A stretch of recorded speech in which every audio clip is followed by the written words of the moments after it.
एक कहानी है डॉक्टर रोशन की। डॉक्टर रोशन एक गवर्नमेंट द्वारा अपॉइंटेड डॉक्टर थे और उनकी ड्यूटी उत्तर प्रदेश के एक छोटे से गांव गंगापुर में लगी थी। गंगापुर में पिछले कुछ दिनों से कई लोग एक बीमारी की वजह से पागल हो रहे थे। कुछ लोग तो कमजोरी की वजह से मर भी गए थे। डॉक्टर रोशन को इसी बीमारी के इलाज के लिए गंगापुर भेजा गया था। उस गांव में कदम रखते ही डॉक्टर रोशन ने सीधा उस बीमारी से जूझ रहे एक पेशेंट का चेकअप किया। रोशन ने देखा कि पेशेंट की बॉडी पर अजीब से निशान थे, जैसे किसी ने उसे जोरों से नोचा हो, और उसका शरीर नीला पड़ा हुआ था। साथ ही उसकी नसें इतनी फूली हुई थीं कि जैसे एकदम फटने वाली हों। उस बीमारी से जूझ रहे हर एक पेशेंट के साथ हूबहू ऐसा ही हो रहा था।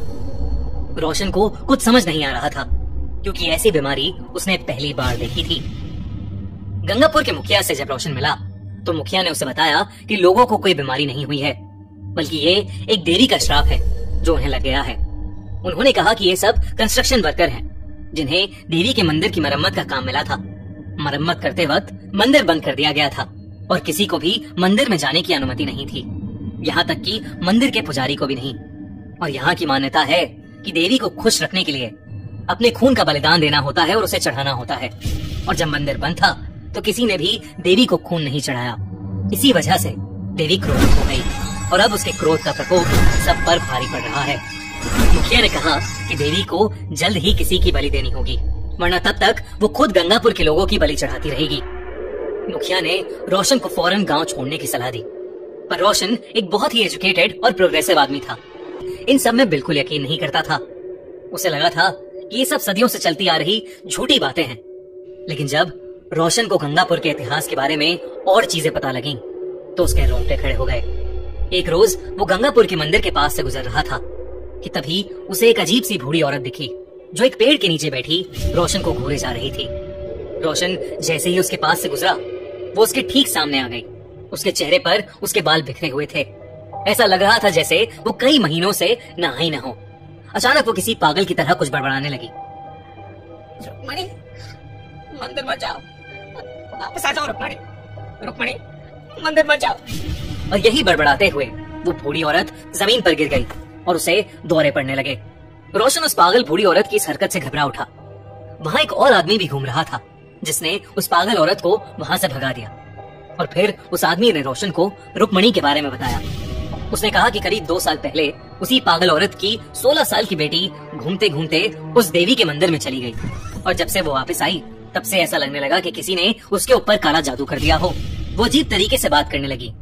मिट्टी और मिट्टी में सने कीड़े मकोड़े खा जाती थी और उस गांव के कुएं के पानी में कभी थूकती तो कभी।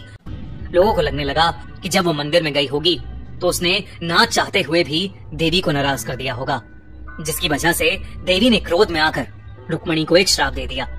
देखते ही देखते रुक्मणी की हालत और बिगड़ने लगी और एक दिन रुक्मणी गांव से गायब हो गई और वो तब से लापता है। उसकी बूढ़ी माँ उसके जाने का गम बर्दाश्त नहीं कर पाई और पागल हो गई। अब रहा चलता कोई भी इंसान उसे दिख जाए तो वो उसे रुक्मणी कहने लगती है और उसे दौरे पड़ने लगते हैं। रोशन का एक किस्सा सुनकर दिल बैठ गया, लेकिन फिर भी उसने उस आदमी से पूछा कि क्या वो सच में मानता है कि ये सब देवी के श्राप की वजह से हुआ है। उस आदमी ने कहा कि उसके मानने न मानने से सच्चाई नहीं बदलेगी। उसने कहा कि पिछले कई सालों से गंगापुर में न जाने कितने लोग गायब हुए हैं और न जाने कितनों की मौतें हुई हैं। कई लोग रुक्मणी की तरह पोजेस भी हो चुके हैं। उस रात रोशन रुक्मणी के बारे में ही सोचे जा रहा था और बड़ी मुश्किल से उसे नींद आई थी। लेकिन आधी रात में अचानक से पानी की टप-टप की आवाज से रोशन की नींद खुल गई। उसने देखा कि ऊपर पंखे से कुछ नीचे टपक रहा है। जब रोशन ने ध्यान से देखा तो उसके होश उड़ गए। वो पानी नहीं, खून की बूंदें थीं। रोशन ने देखा कि उसके पूरे कमरे में खून ही खून फैला हुआ था और उस खून में किसी के कदमों के निशान भी थे। उन निशानों को फॉलो करते हुए रोशन अपने घर के बाहर पहुंचा तो उसने देखा कि एक 16-17 साल की लड़की नीचे बैठकर पागलों की तरह मिट्टी और मिट्टी में सने कीड़े खा रही है। उसका शरीर बिल्कुल वैसा ही दिख रहा था जैसे वो उसी बीमारी से जूझ रही हो। नसें फटने को थीं और चेहरे पर नीला रंग, अजीब से निशान। उस लड़की के आसपास भी खून भरा पड़ा था।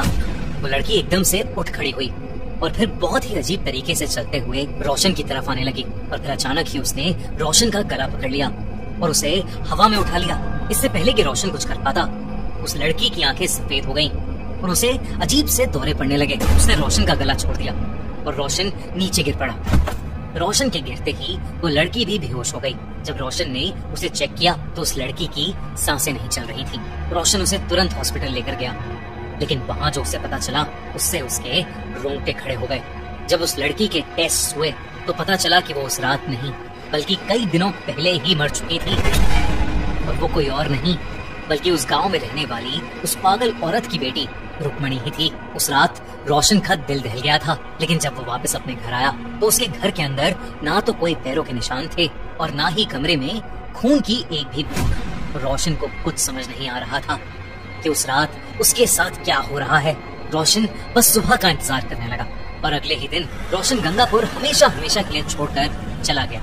आज भी वो ये सोचता है कि रुक्मणी अगर पहले ही मर चुकी थी तो उस रात वो उसे कैसे दिखी और क्यों दिखी।